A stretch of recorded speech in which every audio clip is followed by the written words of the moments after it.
Well, that solved the problem, didn't it? Didn't have to bury the dog either, did you?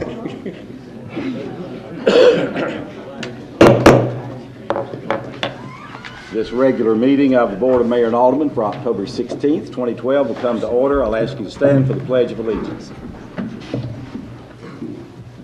I pledge allegiance to the flag of the United States of America and to the republic for which it stands, one nation, under God, indivisible, with liberty and justice for all. Please be seated.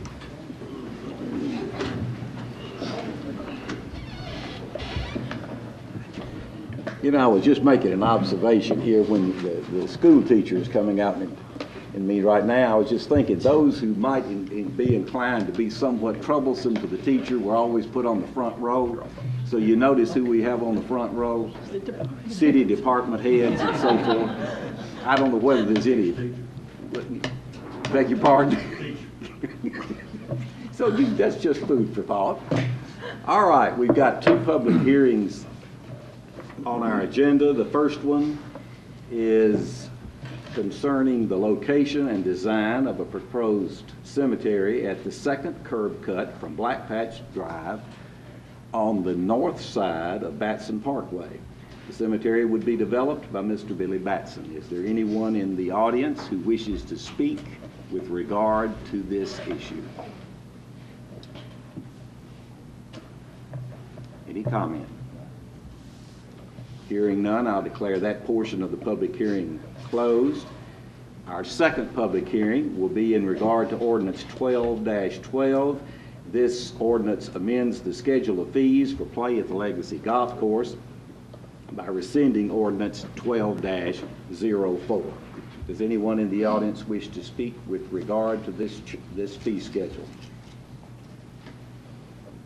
Any comment?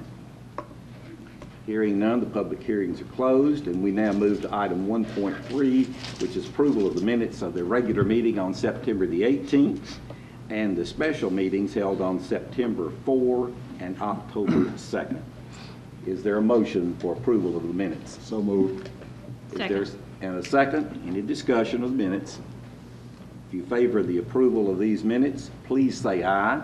Aye. Opposed, no. So ordered. And now to the legislative portion of the agenda. 2.1 is, again, in regard to Ordinance 12-12. This is the second reading on the golf fees. Is there a motion? So moved. And a second? Mason. All right. Any discussion on this fee plan? Ms. Dennis? Oh, no, not that one, the next one. Not that one. All right. Any other comments or discussion? Please call the roll, Ms. Watson. Snyder. Aye. Carneal. Aye. Hubbard. Aye. Shoemaker. Aye. Head. Yes. Ellis. Aye. Mason. Aye. Pass 7-0. All right, and now Ordinance 12-13 is our item 2.2. This is a first reading, and as our rules require, our city clerk, Connie Watson, will read this proposed ordinance in its entirety. Ordinance 12-13, an ordinance amending ordinances 8-32 and 10-05 and Title 9 of Springfield Municipal Code entitled Business Peddlers, Solicitors, etc. by amending Chapter 2 entitled Peddlers, etc. by rescinding sections 9-214 through 9-220 in their entirety and substituting and adding a new sections 9-214 through 9-220 and 9-221 to read as set forth in Exhibit A attached. Whereas it is deemed desirable to authorize the issuance of special transient vendor permits for the sale of food or merchandise at the Springfield, Robertson County Farmers Market. Now therefore be it ordained by the Board of Mayor and Aldermen of Springfield, Tennessee as follows. Section 1, ordinances 08-32 and 10-05 and Title 9 of the Springfield Municipal Code entitled Business Peddlers, Solicitors, etc. are hereby amended by amending Chapter 2 entitled Peddlers, etc. by rescinding sections 9-214 through 9-220 in their entirety and substituting and adding new sections 9-214 through 9-220 221 to read as set forth in Exhibit A attached. Section 2, all ordinances, resolutions, and policies in conflict herewith are hereby rescinded to the extent of the conflict only. All right, is there a motion that ordinance 12-13 be considered? So moved. Second. Duly seconded. Mr. Nutting, do you want to comment on that, please? Well, thank you, Mayor. I've been approached by the Robertson County Farmers Market Association with regard to possibly allowing a limited number of vendors to sell craft-type merchandise at the farmers market. Most farmers markets allow that kind of to keep, and food vendors, to kind of make it more attractive to sustain a crowd every Saturday. As you know, the availability of produce and other products at the farmers market may vary from week to week depending on the season. And through observation, they've realized that some Saturdays are not as good as others, and they're concerned that some of the farmers may be discouraged if we can't at least sustain a crowd, that anybody who shows up will at least be able to sell most of everything that they have for sale at that day. So one of the things that just about every farmer's market does is allow food vendors and crafts type people to sell. Usually at about at least a 60% farmers, no more than 40% vendors or less. The proposal here is to, right now we have a transient vendors permit that you can get once a year. It's good for 14 consecutive days, and then you're out, because we don't want the transient vendors to be competing with our local merchants who are paying taxes and paying for buildings and paying utilities and other things. This would allow a special transient vendor permit in addition to one transient vendor permit at another location. And, you know, you don't necessarily have to have both permits, but this would be good only for the farmers market, only on that Saturday morning. And you would have to be approved by the Farmers Market Association. So before anybody could even qualify for this, they'd have to have the written approval of the farmers market that would be responsible for keeping the proper vendor and farmer ratio. So that's where we are. I don't know if anybody is here tonight to discuss this from the Farmers Market Association. They have met. They have told me that they thought that the ordinance was a fair representation of what they wanted, and I'm sure we can get them on second reading if you want to ask them more questions, before second reading, if you want to ask them more questions. Are there questions or comments? Well, Mr. I Basin? guess I have a little question. Will this eliminate people that sell on private lots? No, you can have a This will- transient it will vendor affect permit. that. Yeah, that stays the same. Okay, all right. And we've limited that to 14 days consecutively. And then then that's good for the entire, then you're good for that year. You have to come back the next year and get a new transient vendor permit. And you'll have to do the same here with a special transient vendor permit. With the special one, you've got only one location with that permit, and that's the farmer's market. And if you're not in compliance with the regulations of the farmer's market, they can notify the city, and we'll yank that permit. Other questions or comments? Paul, when we're speaking of food vendors, we're talking about prepared food, not competitive agricultural products from outside the county, correct? Well, I think you'd really have to ask them. I think what they're trying to do is keep the farmers market as local as they can possibly do it. So if they've got, for example, craftspeople that are here in Robertson County, they're going to get first preference over anybody else. And I'm sure probably any type of food vendor, if they're from Robertson County, they would probably get preference. They may not necessarily be farm people. But the board would have strict control over produce being brought in from counties other than Robertson. Because Well- now we're set up for locally grown only, correct? Yeah, the farmers are only locally grown. If you're going to be a farmer vendor, you have to be Robertson County grown. You may have to have a little flexibility on the food and the craft, but their intent is to try to keep that local as well. So Go ahead, Mr. we're not hitting a discriminatory, I mean, can we discriminate to have only local if someone else try to move in? Yes. Do they have it, that's what I'm asking, do they have the power? I think their bylaws are just Robertson It's County. Robertson County, okay. Yeah, So they're covered legally to discriminate against someone who might want to barge in? Has to be Well- grown in Robertson County. well, I think this, To enhance, that's a good question, but it's to enhance Yeah. the sale of local produce. Yeah, is what- Okay. we're trying to help local businesses, and that's the exactly. entire Yeah, I'm going intent. with If we're not, there's no point in having a farmer's market. Which is true, but I'm just saying if someone else wanted to try to come in, are we legally, within their bylaws, are they legally tell a person out of Nashville, no, you're not gonna bring yours up here? That group is really not a part of the city. Okay. Their bylaws are their bylaws. We're just letting them use the place. Okay. Other questions? Does it say anywhere in this ordinance that the farmer's market committee, whatever we call, has to approve them first?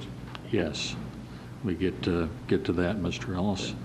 If you look at Exhibit A and Section 9-215, get that a little larger here so I can read it. Okay. Non-farm transient vendors desiring to sell at the Springfield Robertson County Farmers Market must first receive approval in writing from the Springfield Robertson County Farmers Market Association to be eligible to apply for a special transient vendor's permit. The application process and requirements for a special transient vendor permit shall be the same as those for a transient vendor permit. Each special transient vendor permit is good for only 1 calendar year and only during the days and times that the Robertson County Farmers Market is open for business.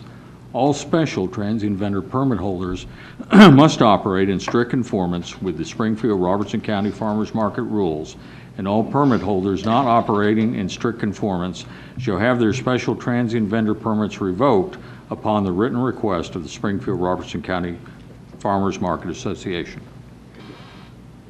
Okay. Are there other questions now? One thing that I want, 217 covers the food items you were talking about. So it shows where they will be inspected and stuff like that, so. Remember, Mr. Shoemaker, you raised that issue? Okay. Okay, anything further before we vote? Please call the roll. Head. Yes.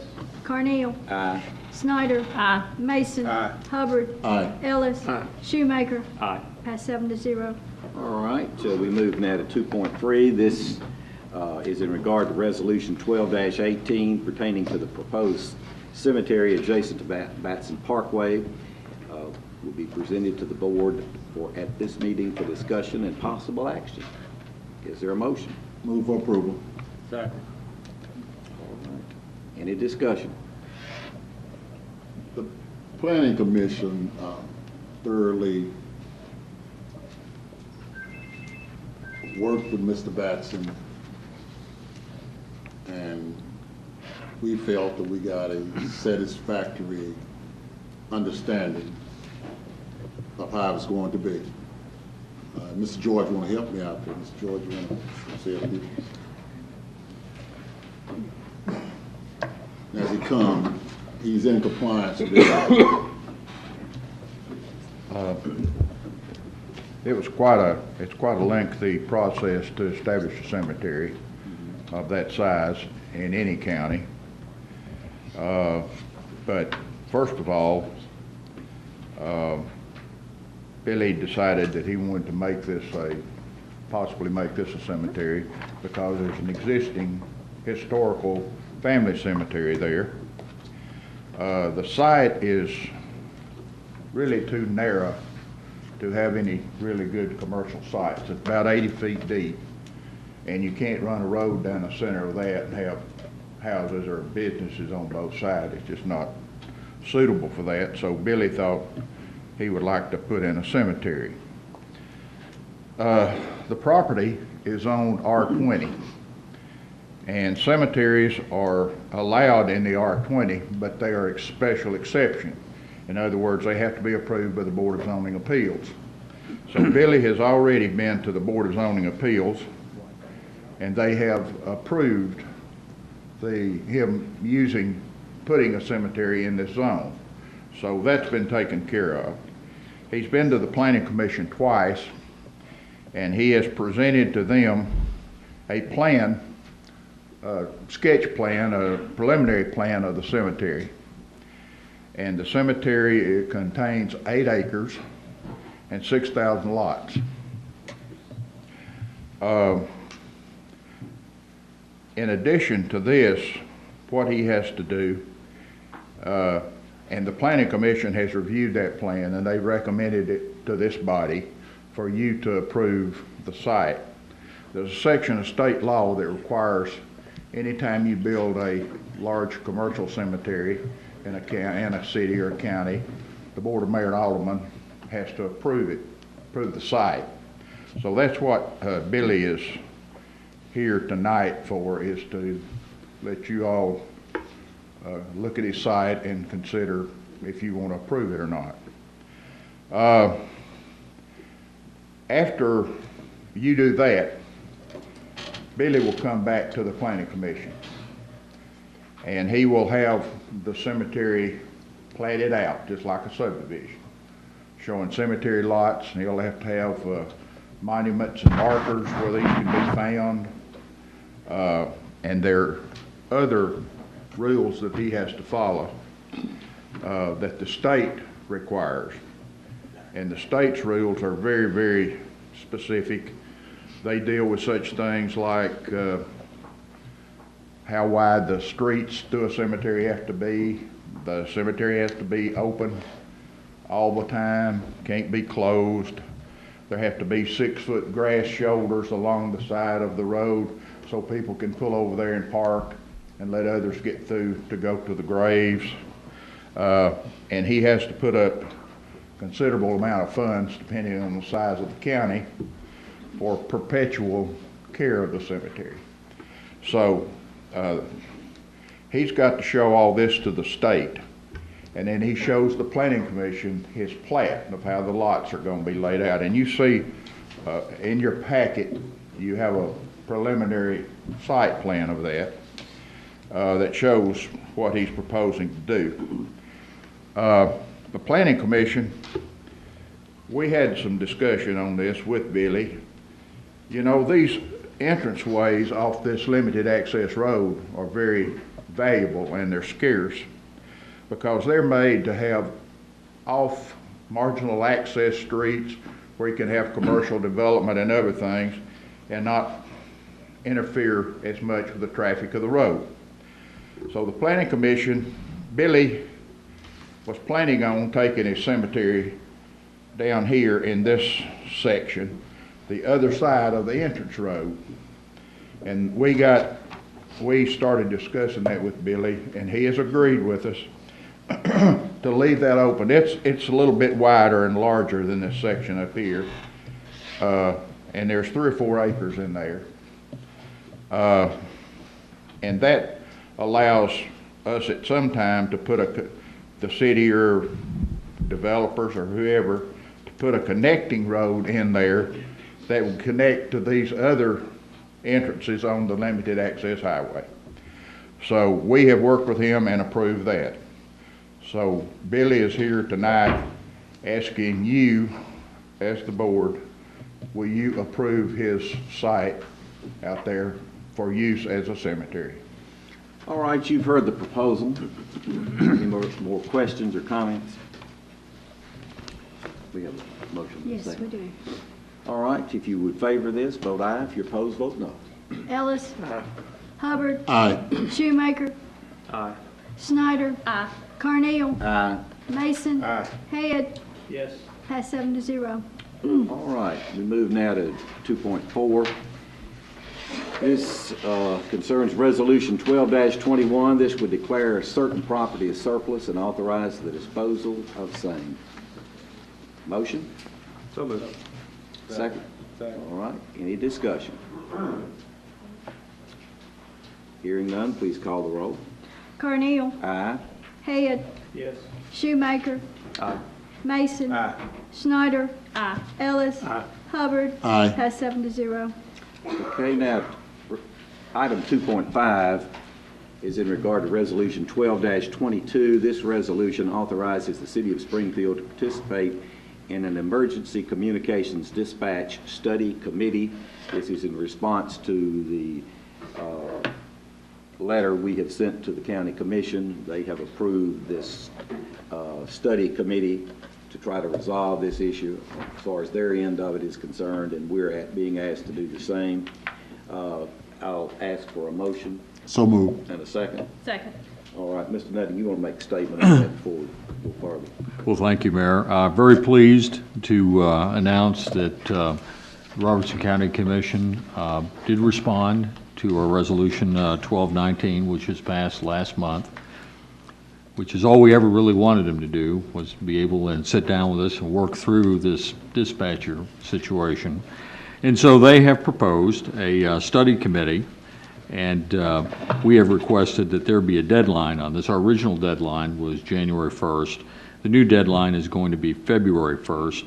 And of course, we have seen the dispatchers are employed by us. We have some real control over the time frame. But I believe that it's really a good move. It's a good decision. The study committee recommended, which was passed, by the way, last night at the Robertson County Commission. It recommends 2 county commissioners as selected by that body, the county mayor, the county attorney, 2 Springfield aldermen as selected by that body, the Springfield mayor, Springfield city manager, the White House mayor, the White House city administrator, the chairperson of the Robertson County E911 Emergency Communication District, which I believe is County Commissioner Kathy Spears, and the chairperson of the E911 user group, which is Sheriff Bill Holt. So I think if we can address this in a timely manner, that we can get this worked out, and I encourage the passage of this resolution. All right, you have a motion and a second. Now, the way it's outlined, there would be 2 people selected from this board to serve in addition to the mayor and the city manager. I'm going to recommend that Ms. Snyder and Mr. Ellis serve on this. So if the maker and the seconder of the motion would like to concur with that, we can make that part, or we can make it separate. I concur. Second. Yeah, second. All right. As long as she doesn't cave in. As long as she doesn't what? Cave in. Okay. Now, I believe she's Long got as you that be tough. big hold in there. She'll I be, know this old She'll be hard-headed fellow tough. over here does, so. she won't cave in. All right. You've heard the proposal. If you favor this, please vote aye. If you oppose, vote no. Hubbard. Aye. Snyder. Aye. Carnell. Aye. Shoemaker. Aye. Head. Yes. Ellis. Aye. Mason. Aye. Pass 7-0. 2.6 is in regard to Resolution 12-23. This resolution would release the surety bond for the infrastructure improvements in the dedicated rights-of-way and easements of Oakland Subdivision Phase 3, Section 5 for developer Russell Fox, and accepts a maintenance bond in the amount of $5,000 for the period of 1 year. Motion, please. Move for approval. Second. Second. Discussion. Yes, sir. The planning commission reviewed this, and we agree that Mr. Fox has complied with everything that we asked him to do. Okay. And even though he have to leave to Florida, he made sure that he paid for the electrical portion of it. Okay. Any other discussion? Please call the roll. Mason. Aye. Ellis. Aye. Shoemaker. Aye. Carnell. Aye. Hubbard. Aye. Head. Yes. Snyder. Aye. Pass 7-0. All right, we move now to the administrative portion of the agenda. 3.1 is the monthly adjustment of retail electric rates of the Springfield Electric Department due to a wholesale fuel cost adjustment by TVA. Is there a motion? So moved. Okay. Mr. Gardner, you want to tell us good news or bad news tonight? Going up about 70 cents to $1 on the average. Milder than it could have been, I guess. We're supposed to like that, but it could be worse. Okay. All right. Any discussion? Please call the roll. Snyder. Aye. Carneal. Aye. Hubbard. Aye. Shoemaker. Aye. Head. Yes. Ellis. Aye. Mason. Aye. Pass 7-0. And 3.2 is discussion and possible action on the adjustment of monthly gas rates at Springfield Gas due to the market price and so forth. Motion, please. So moved. And a second. Second. Mr. Hall? It's going down about right at 1%, 1.9973. Maybe you can offset the other. Okay. Maybe a little better than offset. We loved it, George. All right, any discussion on that? We thank Mr. Hall for having our If we back. get you both going in the same direction, we'll be even better off. Anything further? Please call the roll. Head. Yes. Carneal. Aye. Snyder. Aye. Mason. Aye. Hubbard. Aye. Ellis. Shoemaker. Aye. Pass 7-0. All right, we move now to 3.3. We have 3 parade applications. The first one is Northcrest Medical. First of all, is there a motion to get these on the So moved.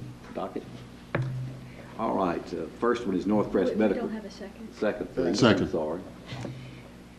Northcrest Medical Center's request to hold their second annual Boo Bash Dash.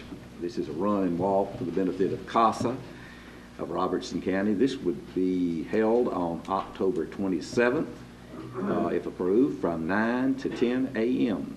The second one is Bethel Apostolic Temple's Church request to hold their annual Fall Festival on Saturday, October the 27th, from 7 a.m. to 7 p.m. That'll be held on the church grounds, but they're requesting to block off the street beginning at the intersection of School Street and M.S. Counts Boulevard down to the church. Thirdly, the Robertson County Chamber's request to hold the annual Christmas on the Square and the YMCA 5K, 10K run on November 17th from 7:30 a.m. to 5 p.m. They're requesting the closure of Main Street from 5th Avenue to 7th, Locust Street from 5th to 7th, and the West Court Square from 6th Avenue to 5th Avenue. Is there any comment regarding these requests? Move to accept all. Could I make an amendment to accept all of them? Because you already made a motion. I read them all because Okay. they're really listed in that way, so you've got them all before you. Okay. Hearing nothing, we'll call the roll. Ellis. Aye.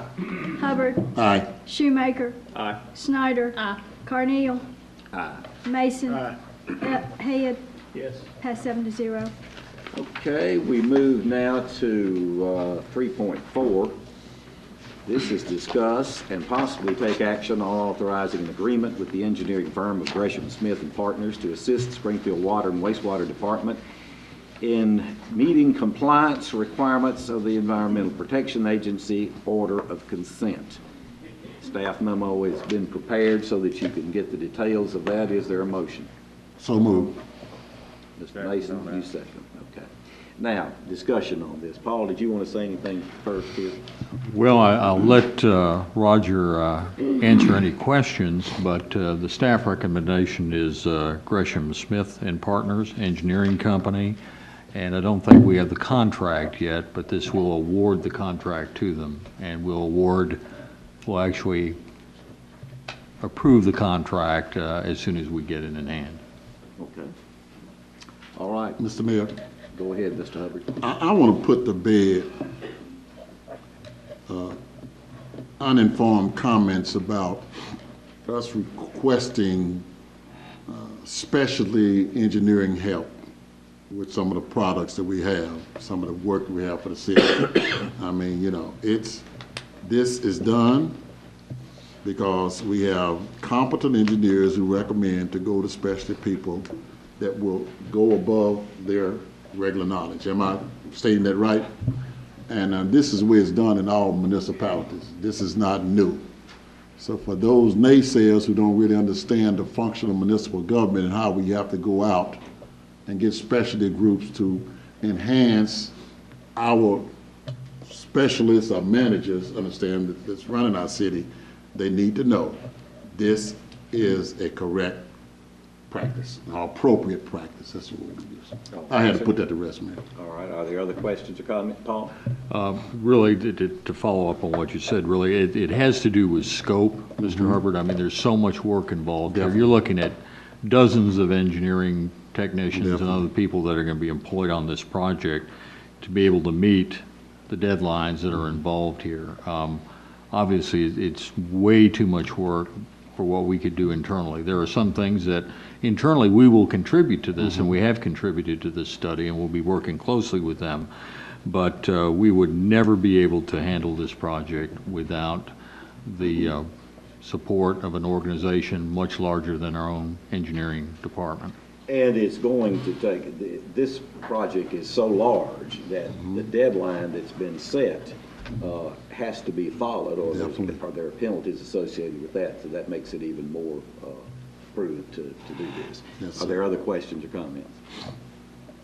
Mayor, I do think we need to just speak it into public record, because we have thrown around this original figure of approximately $6 million, but this memo is taking that up into the $10 million range, just so no one is surprised by a near $4 million increase when we start issuing bonds and looking for funds to do this.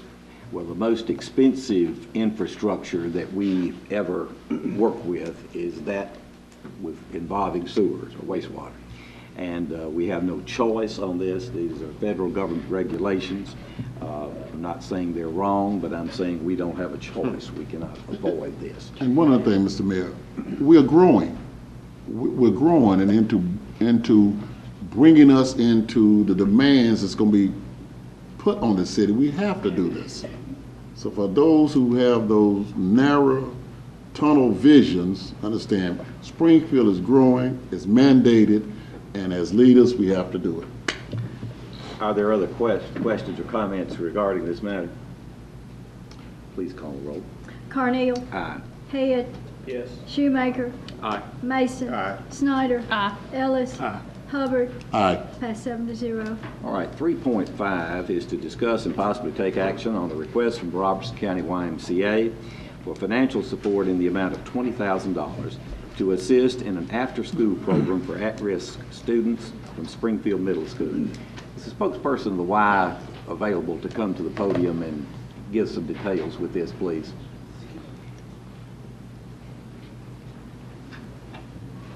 Let me get a motion to get it on the floor. So moved. And a second? Second. All right.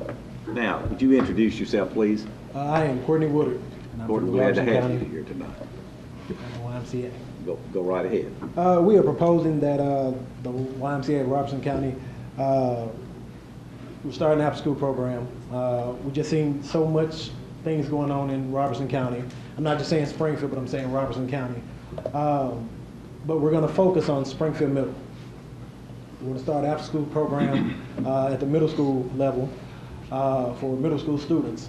We have been in contact with Dr. Bell, and he has agreed to help us wholeheartedly. Pastor Jackson works at Springfield Middle, and he has been diligently finding students, targeting students who need this program. With this program, we will help kids in different areas. I mean, we will expose them to art, drama, all kind of different things that this community doesn't have access to. So I'm a product of this community, and I definitely know what these kids are. Well, I hadn't been a child in a long time, but I definitely know some of the struggles these children are going through. So we just want to propose that the YMCA put forth an effort to take back our community. And with your help, we will definitely do that. All right. What would be a typical afternoon of you doing? Are you going to do this daily, or are you going to This do will it be every- Monday through Friday. All right, I mean, Monday through Thursday. excuse me. Monday through Thursday, Yes. for what, the hours of what? We're 3:30 looking to at 3 to 6 3 to 6 Yes. at the Y. at the Y, yes. Okay. All right. What about is the transportation? We have talked to Dr. Whitlow, and he has agreed to pay for fuel to bus kids from the middle school to the YMCA and then bus them home. We are looking to, the only thing we have to cover as far as transportation is the driver. Okay. So we are looking at that as well. So. All right. Would you remain there a moment, and I'll give our alderman an opportunity to ask any questions. Anybody want to? Ms. Snyder, do you have anything? I will state for the record that I am on the board at the YMCA, and I'll abstain. Okay. You could also say whether you think it's good or not, I guess, but anyway, I get you. They have my vote. Okay. Mr. Mason? How far out, really you're taking, I know you know, they're all not the same place, but how far out we have to take some students? At this point, with the students we have, we're going to give it their names and addresses to the school system, and they will bus out, they will map out a route, and we will go from there. So hopefully we're looking at, I know a target is definitely down, I mean, I guess you're looking at South Main, Patterson, and Richard now, I guess. But we're willing to go as far as, we don't want to overstretch, and we don't want kids getting home at 8:30. Yeah, that's what I'm But concerned we're trying to about. do it as, in a reasonable time frame. Yeah. Okay. Any other? Okay, continue. Mr. Hubbard? Sir, this has been my forte for 30 years. Okay. Okay, and I ran a similar program. My concern when we use the aftercare concept, we're dealing with that very dysfunctional kid, okay? That kid that has oppositional defiance type of diagnosis, attention deficit diagnosis. Are you all going to target that kid, that specific kid, or are you going to target those kids which are, not falling through the cracks per se, but on their way? To be honest, we want to hit both. Okay. We want to hit both, and I have a background in corrections as well. I've been working with kids in state's custody for over 12 years now, so I definitely understand the psychology of these kids and what they're going through and the things they're looking for. This knocking over everything, the things they're going through at this time. So we're definitely looking at everything, and I look at it as when you say at risk, or everybody in here is at risk. I mean, because we could be with a friend at one time, and we are at risk of whatever that friend is doing at that time. So we are all at risk. So we want to save. I mean, we're trying to help as many as we can. That's all. Okay. My specific thing is this. See, we have that component in our school systems.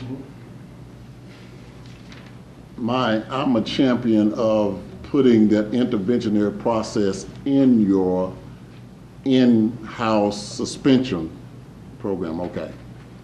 But I will consider this, see, since you already showed me with your background, if the specificity, okay, will be on that hardcore kid, okay? Not stack it up with a bunch of kids, understand me. Okay, you understand what I'm saying? Because if you don't get to that counts per se, and the risk comment I use is the terminology for that fall through the crack kid. So you're telling me that you are really going to be top heavy with that type of kid that I'm talking about. Up in your face, they're capable of having a gun, they come from that crack baby syndrome. Do you understand what I'm saying? I've dealt with people who are making $10,000 a week to people who are dealing with attempted murder. And I understand, but this is my concern, okay, as a leader of a city, that we're giving public money to a private organization, okay, for a service. And the service that we want done is with those kids. So you won't convince me that you will do me justice. My background is, hey, I'm in the school system now, doing prevention work.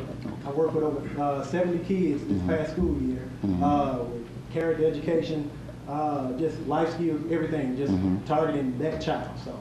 But you understand where I'm coming from? I understand where you're coming from. Okay. And I'm proud of your expertise, sir. Courtney, now this $20,000, if you're proposing this program would be Monday through Thursday.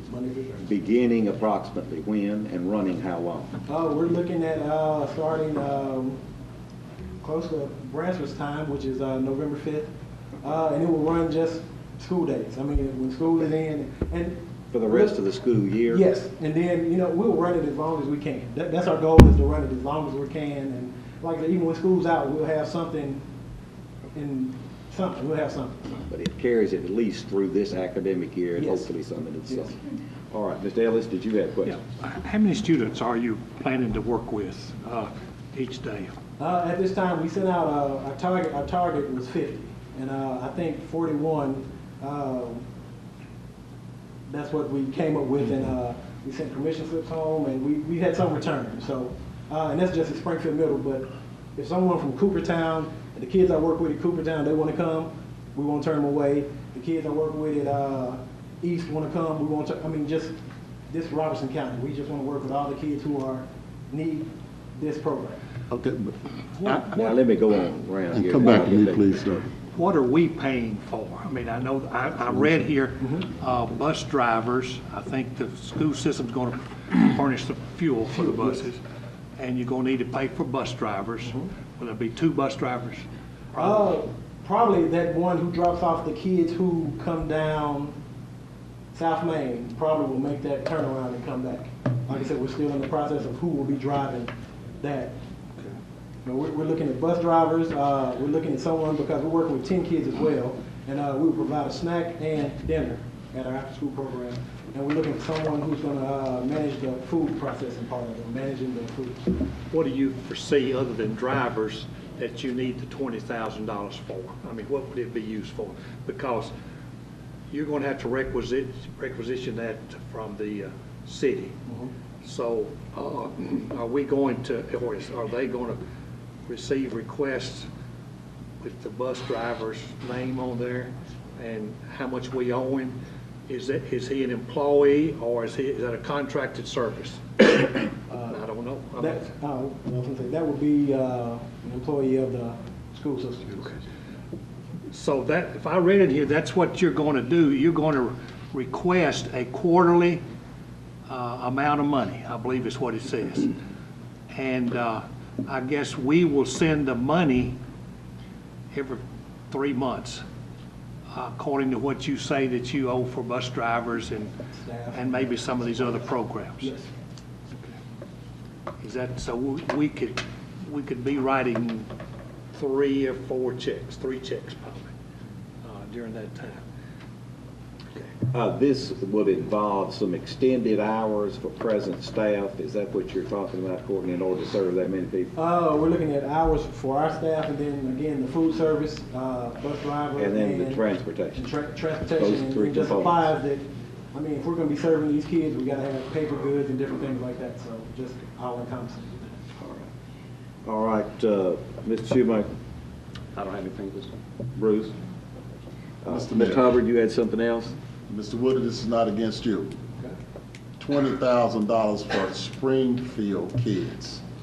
If you're doing 50 Springfield kids, I can vote for this.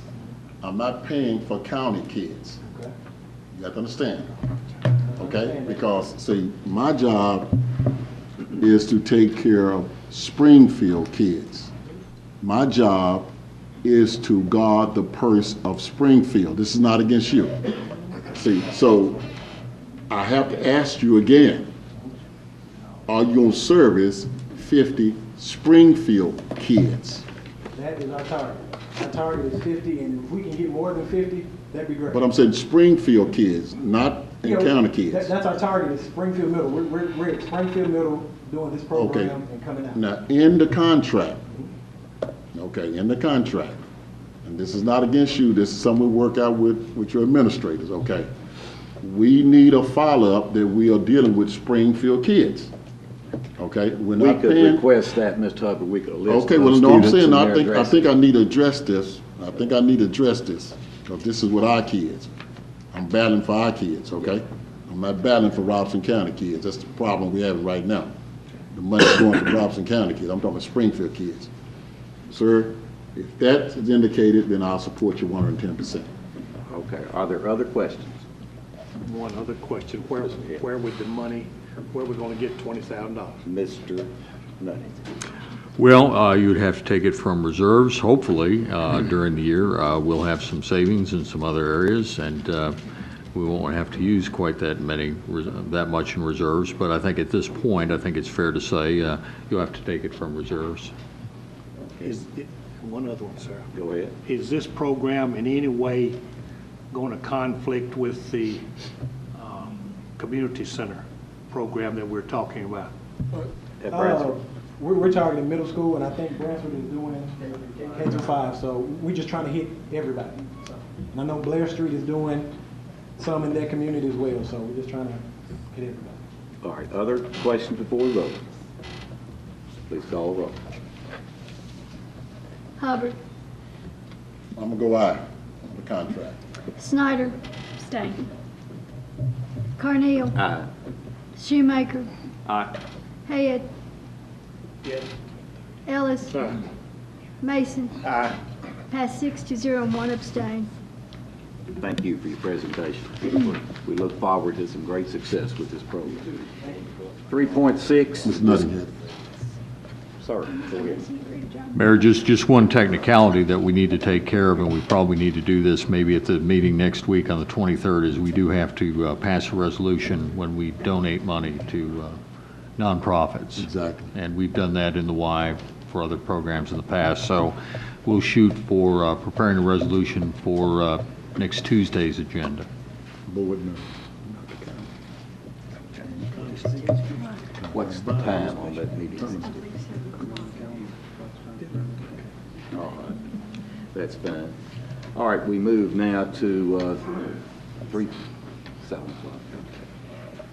3.6 is to discuss and possibly take action on a proposed lease agreement with Greater Faith Community Action Corporation for the old Bransford High School building located at 1519 John L. Patterson Street. Is there a motion? So moved. Second. Paul, do you want to say anything about that before we start? Well, I will turn it over to Jim, Mayor. Mr. Baldwin.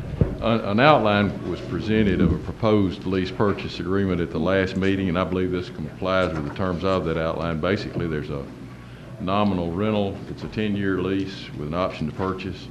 Nominal rental, $10 per year, starting November the 1st, and an option to purchase for $2,500 during the first 5 years of the lease, $5,000 during the last 5 years of the lease. The tenant is responsible for all improvements, utilities, and so forth on the property. Any improvements they make stay with the property. If it ceases to be used as a not-for-profit community community center, then the title reverts to the city, even after the deed. And any insurance, of course, the tenant will have insurance on activities. The city will keep the building insured through its existing insurance policy. If the city's policy increases any due to the Bransford folks using it, they agree to pay any increase in the premiums. And that's basically it. I think that covers everything. And the rest of it's legal mumbo jumbo. You said it. Which you spend your life working on, right? Right. Okay. All right. Other questions or comments? Mr. Gardner. Okay, you said that you're all going to specialize with K through 5. I was under the assumption that you're moving for a full package from kindergarten through geriatrics. That's not going to be the total makeup of the center? Not immediately. Not immediately, okay. We're just starting with what we can handle this year. Oh, but in the long run, you will pick up probably dealing with. We're just going to see what we can do with K-5 this year. Target 25 to 30 kids, eventually expanding to 50 at the end of the school year, and we're just going to go from there. That's as far as we're focused right now.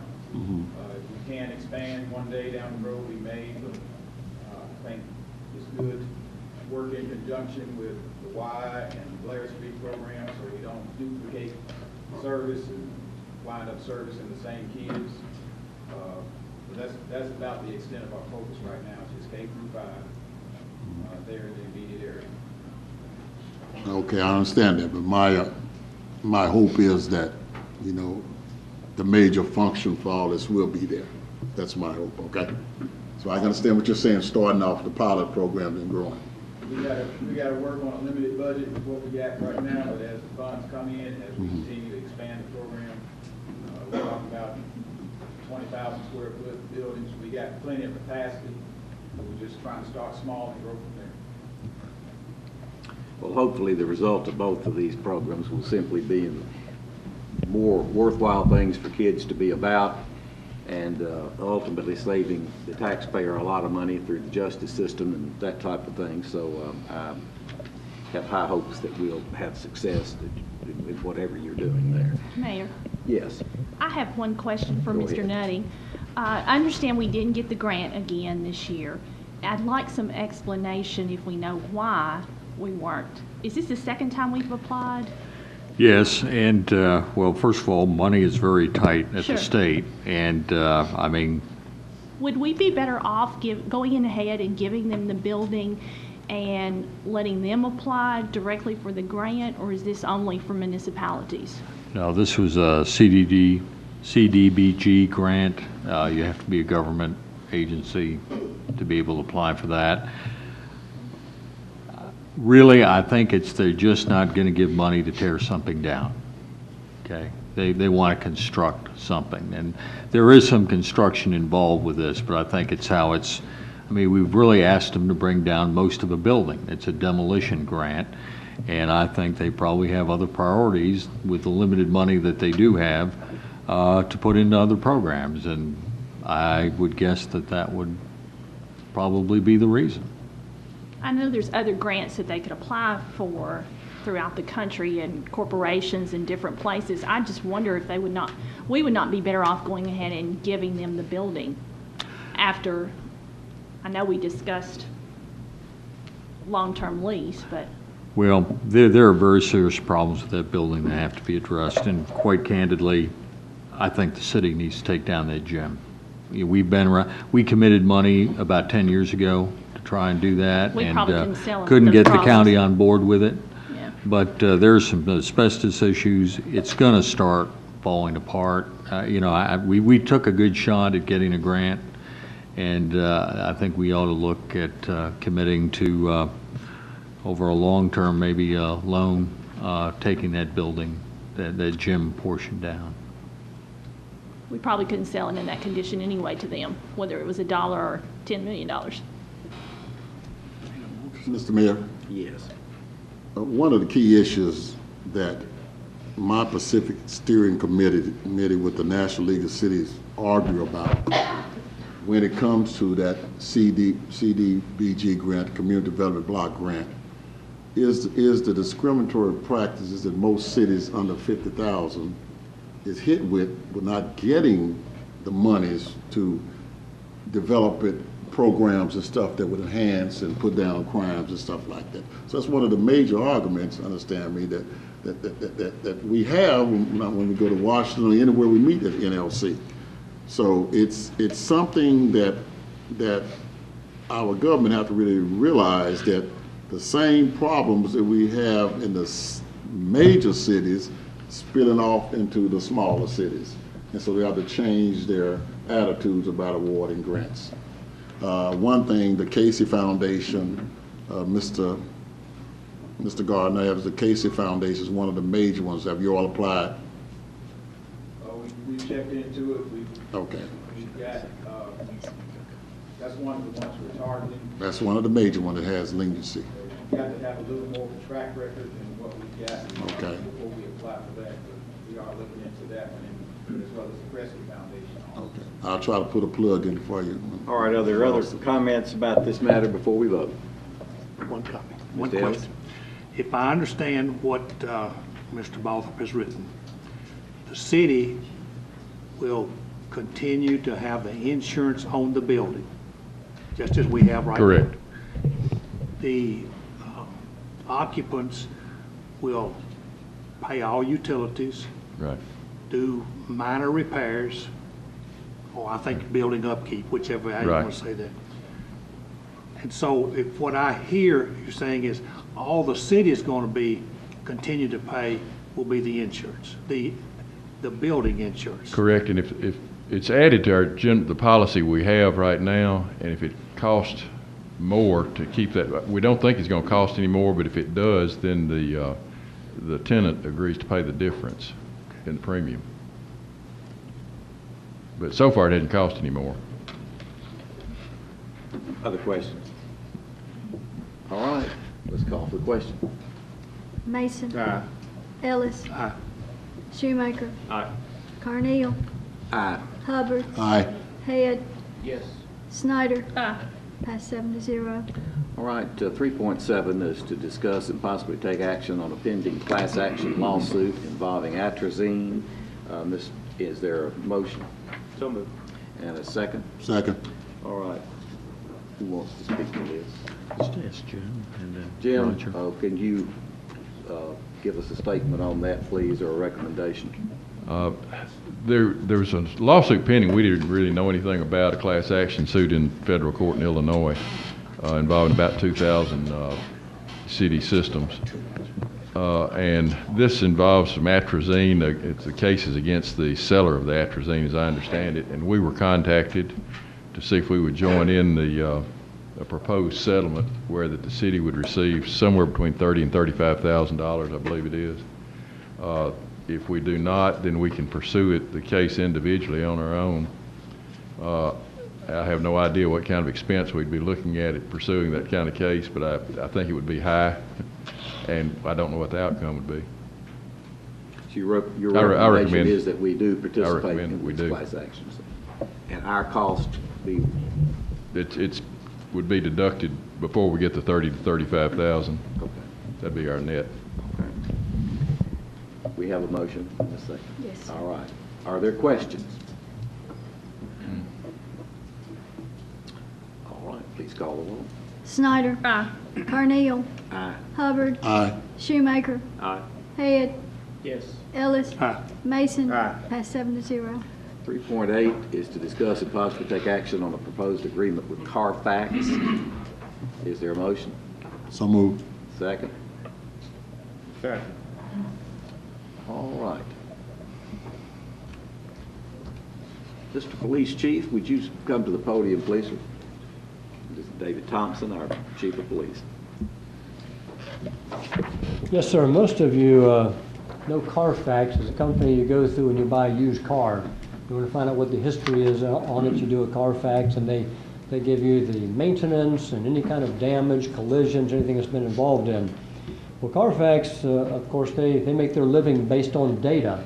They want as much data as they can get, and they've started teaming with police departments. This goes back a number of years, because they basically want the police reports, help them keep tabs on every vehicle that's been damaged and how much damaged and where it was repaired, all that sort of thing. The trade-off is that Carfax wants the public records. The police reports are already public records. They want that information in a digital form so that they can use that whenever they conduct their business. The other side of that is they will provide their data, which comes from hundreds and hundreds of departments, actually is literally millions of pieces of data that they're collecting. They will provide that to the police departments. So when we're looking for a car, whether it's a hit and run or vehicle related, or whether it's a drug dealer, a sex offender, whatever, we're able to pull that information and search those records that are coming in from all over the United States.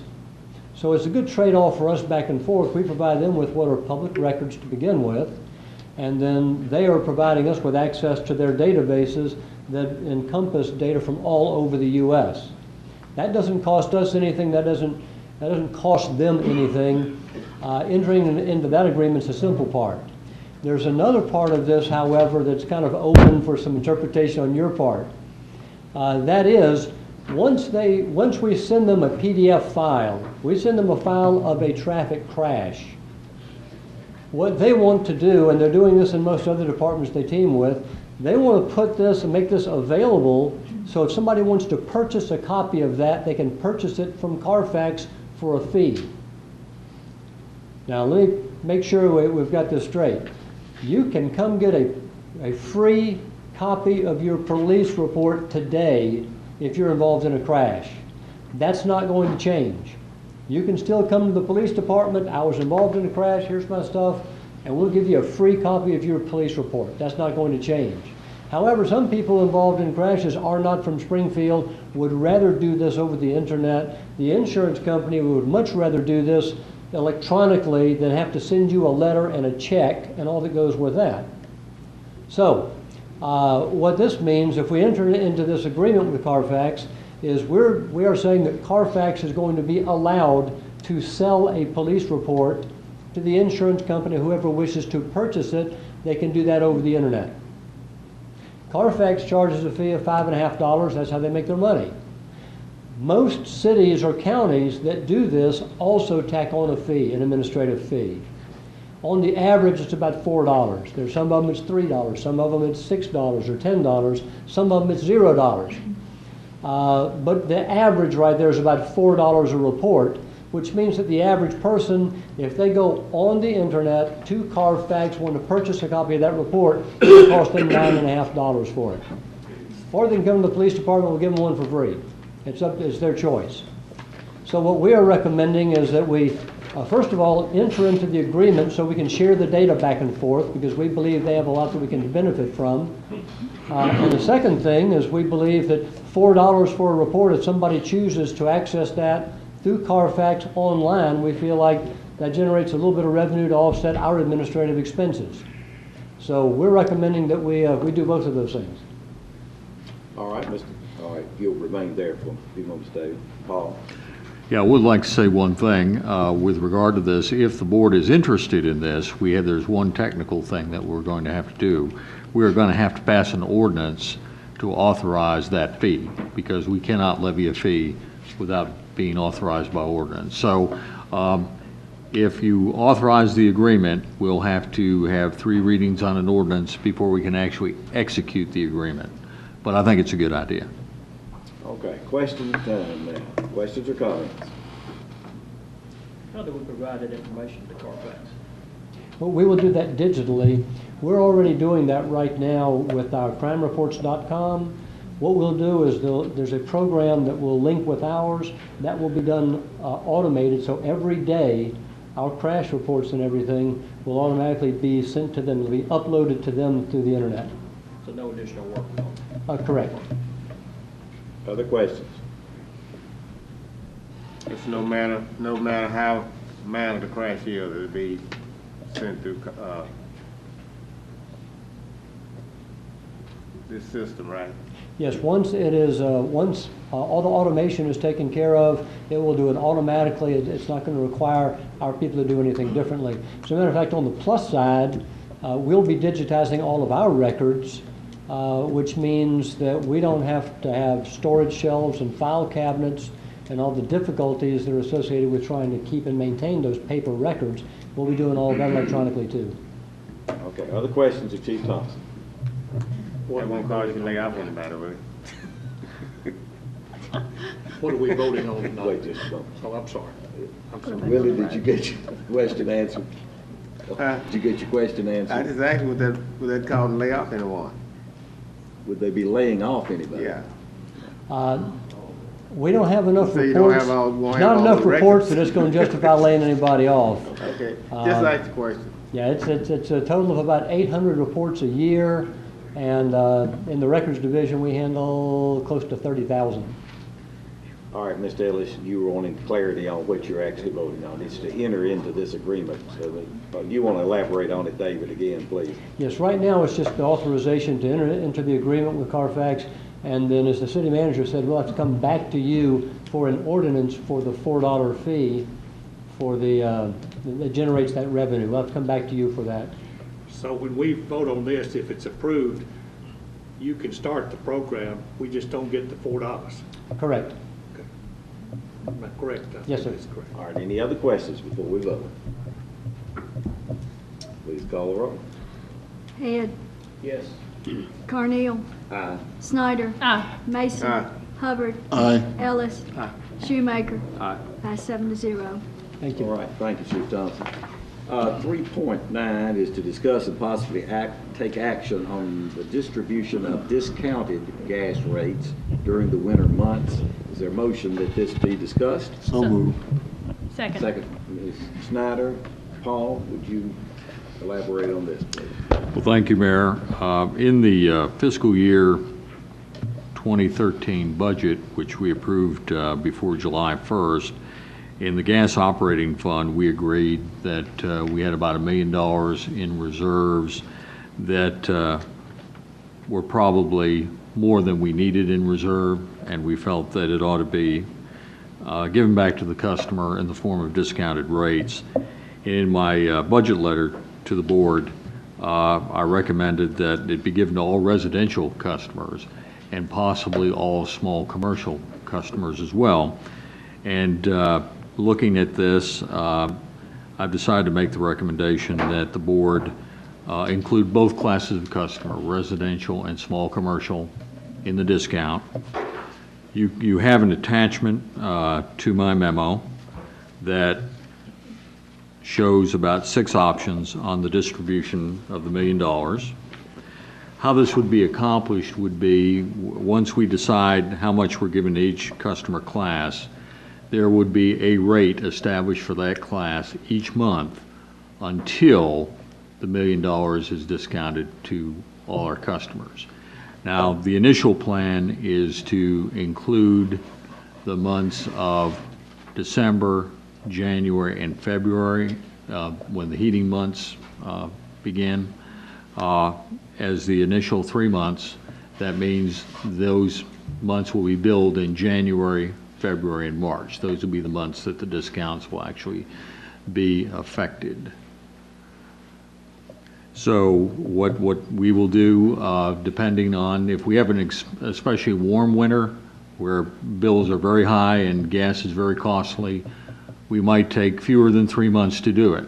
It might be 2 months. If we have a very warm winter, which we had an exceptionally warm one this past year, it might take more than 3 months because the cost of gas, we're not paying that much out. So it'll take a few more billings to be able to distribute a discount without impacting in an adverse way our existing reserves. So the staff has looked at the 3 options, and we're recommending either one of 2. The first one is to, and of course the averages you see here, of course, are the average for all customers. Not everybody's going to get a rebate at that rate. They may get a lower rate or a higher rebate, depending on how much gas they use. But the 2 options are $900,000 small for residential and $100,000 for small commercial, or $850,000 for residential and $150,000 for small commercial. And you can see what the average discount would be based on the number of customers. We have almost 6,300 residential customers on the gas system and about 828 small commercial. The largest industrial users is about 35 of those, and they use a large proportion of the gas. But they have other options available to them. Mr. Hall can negotiate some rates for them independently if they so desire. And because they are the highest demand on the system, it makes sense that they would pay at the higher rate, the going rate, than the customer classes that use much smaller demand on the system. All right, so what you're in effect doing is offering 2 different proposals. One would reduce residential, would return $900,000 to residential customers and $100,000 to small commercial. The other would be $850,000 to residential customers and $150,000 to small commercial. Yes, sir. And we're to choose one of these. Please. All right. Well, we have a motion on the floor and a second that this be discussed. What's the consensus here? Let's talk a little bit and then we can decide which way to go here. Suggestion? I would be comfortable with 850, 150. 850 and 150. Bruce? I'm comfortable either way, but I would favor the 900 and the 100. Okay, I just want to feel that. Jerome? 900. The 9 and the 1. I favor the 9 and 1. I'm comfortable with the 9 one also. I guess so. Which one? 9. 9-1. Okay. 1, 2, 3, 4, 5 9-1s. What'd you say? Shane, 6. Did you say 9-1 also? 851. You say 850, and you're the You're the 9. Okay. All right. We could, okay, we have a motion and a second to consider this. Best way out of this, Mr. Balthrop, now is? Amendment. That's what I was thinking. All right, who'd like to move that we dispose of this through this amendment process? I make a motion that we dispose this through the amendment with the 900,000? Yes, sir. To residential and 100,000 to small to- commercial. Is there a second? Second. All right. Any discussion on the amendment? Vote your preference when your name's called. You're voting on the amendment. Carneal. Aye. Head. Yes. Shoemaker. No. Mason. Aye. Snyder. Aye. Ellis. Aye. Hubbard. Aye. Passed 6-1. All right, now back on the main motion as amended. Any discussion on that? Call the roll, please. Ellis. Aye. Hubbard. Aye. Shoemaker. Aye. Snyder. Aye. Carneal. Aye. Mason. Aye. Head. Yes. Passed 7-0. All right, the consent agenda is next. Is there a motion that it be approved? So moved. It has been moved and seconded. Second. Okay, that shuts off debate. If you in favor of this, vote aye. If you oppose, vote no. Hubbard. Aye. Snyder. Aye. Carneal. Aye. Shoemaker. Aye. Head. Yes. Ellis. Aye. Mason. Aye. Passed 7-0. All right, next will be the city manager's report. Mr. Nutty. Thank you, Mayor. I have a couple of items that I'd like to ask David Brewer and Robert Gardner to address, and then I'll just have a couple more things to talk about. The first thing I'd like to talk about is we've finalized the Highland Crest College campus project, and David has prepared a report for you, and he has visited with the Buildings and Grounds Committee of the Robertson County Commission to review it with them. And the contract has been completed, and everything that was eligible for warranty has been placed on warranty. And we are well under the $6 million original estimate. And any money left over that was saved can be used to pay interest on the bonded indebtedness for the project. David? I'll give you the short version. The first 2 pages are the summary. The last 6 pages are the itemized accounting. We started with a budget, an actual budget of $5,880,510. We spent $5,577,428.88. We had a savings of $303,081.12. If you have any questions, I'll be glad to answer. That sounds great to me. Good report. Good job. Good job, Mr. Brewer, project manager. What a success already. And Mayor, I'd like Robert Gardner to give us a briefing on the Comcast pole attachment agreement.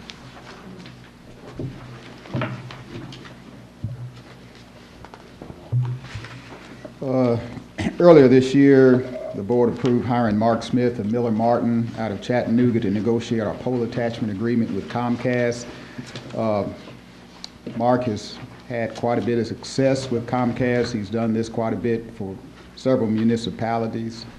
Right now, Comcast is still negotiating some smaller issues like permitting, how long does it take to get a permit, what's involved in a pole audit, relocation costs, simple language that will probably be worked out within the next week if it has not been already. But most importantly, Comcast does seem agreeable to an escalation in our attachment rates over 3 years.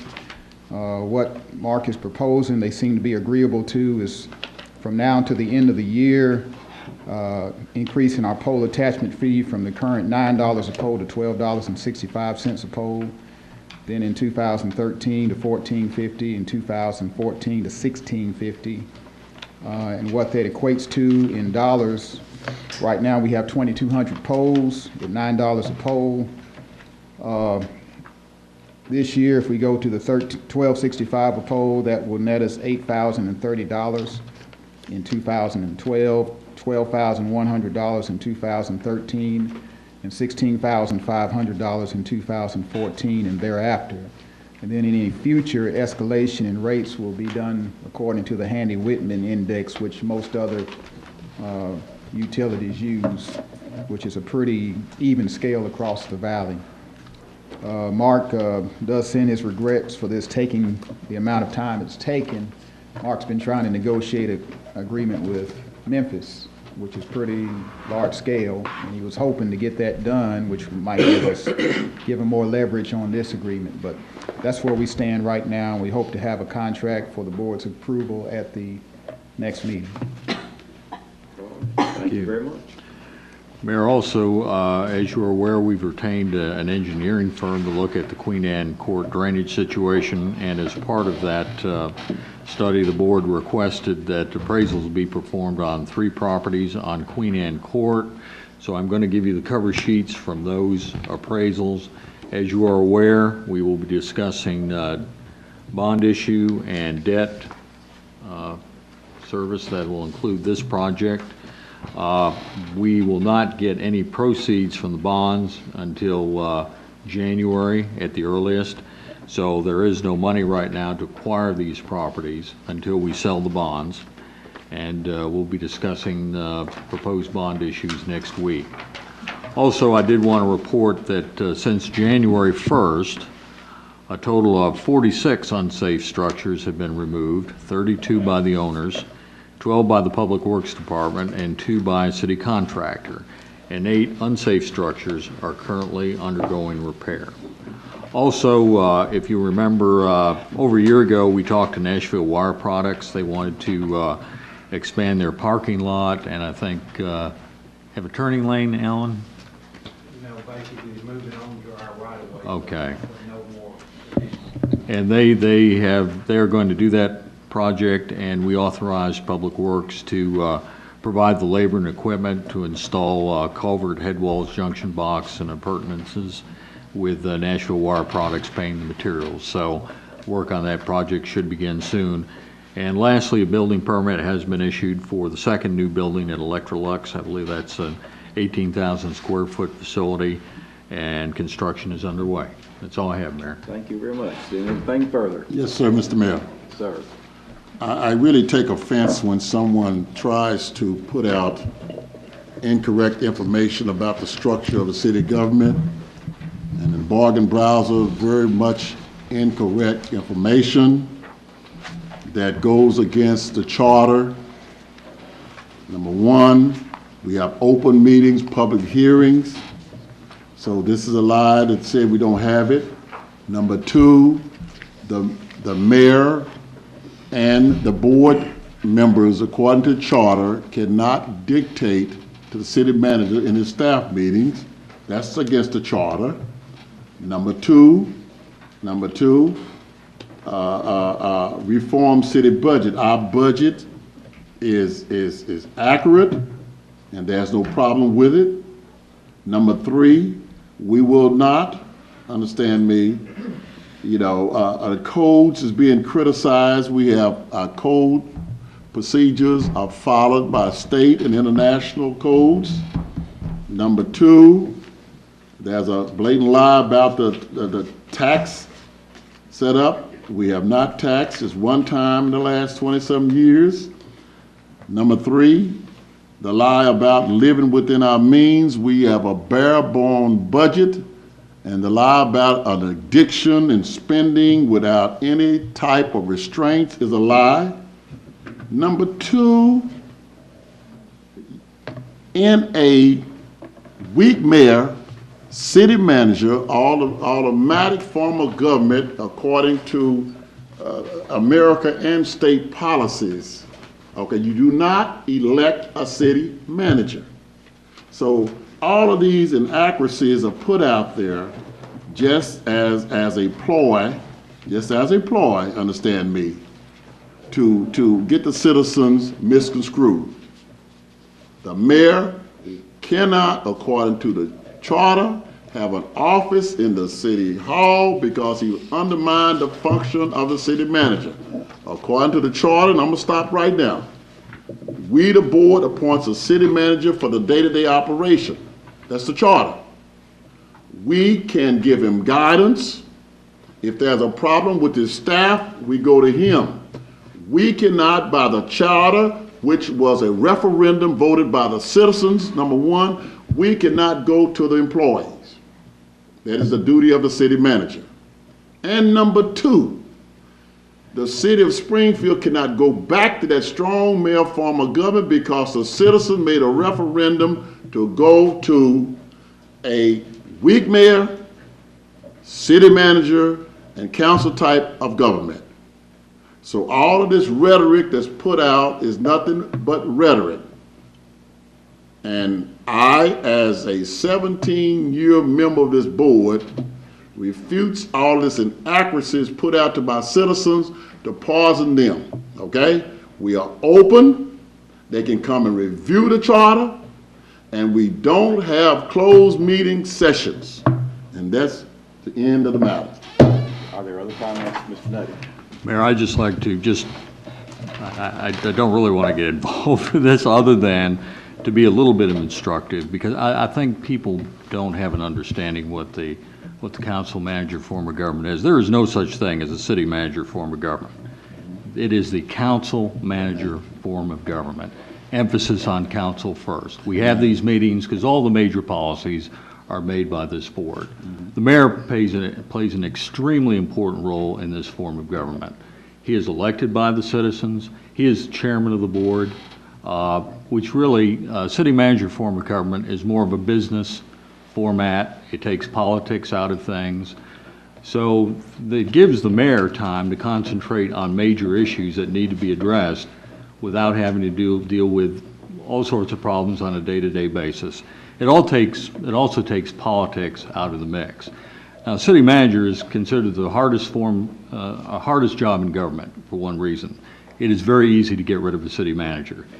You can fire me tomorrow, and you don't need a reason. So, I mean, I think everybody needs to understand that. I don't think this is something where somebody came in and decided that they were going to impose their will on this community.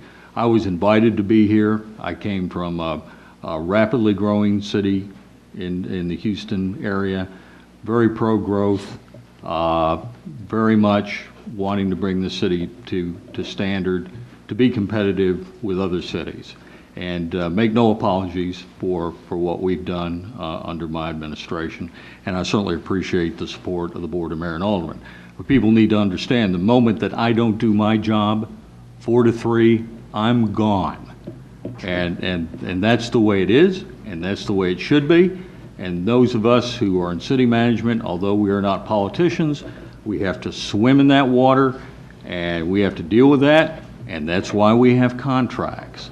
So, you know, I just wanted to make that clear because I think there's some misunderstanding. The easiest way to understand the city manager form of government is to think of a business. He's the president of the municipal corporation. The mayor is now chairman of the board, and the aldermen are the board of directors of that board. So it's a very simple concept, and it's a very effective concept. So just wanted to clarify pretty that. well the same format to an extent that school boards operate under. The school board is elected. There's a chairman of the school board. He conducts the meetings. They hire a school's director. It used to be called superintendent. This is the same thing we do. We are elected. There is a chairman. That's the mayor. But the mayor's power is limited to his vote in this room. Each of us has the same vote. The mayor has no more power nor less than you do. I have 2 additional duties in addition to being chairman of this. I'm the legal head, which means my name goes on all the documents. Exactly. And the third thing is I'm the ceremonial head of the city government, which means I help cut ribbons and a few other things as well. That's Kiss the what babies. the people voted in 1989 by a vote of 70% for, 30% against. 23 years later, there's been one tax increase of 6 cents.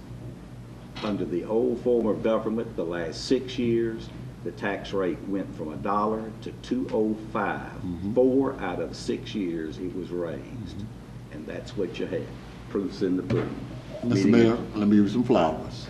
Under your leadership in 1988, you gave the city government back to the people. I did appoint the committee that studied it, and that committee's result, the result of that was the public overwhelmingly approved. Exactly. Meeting adjourned.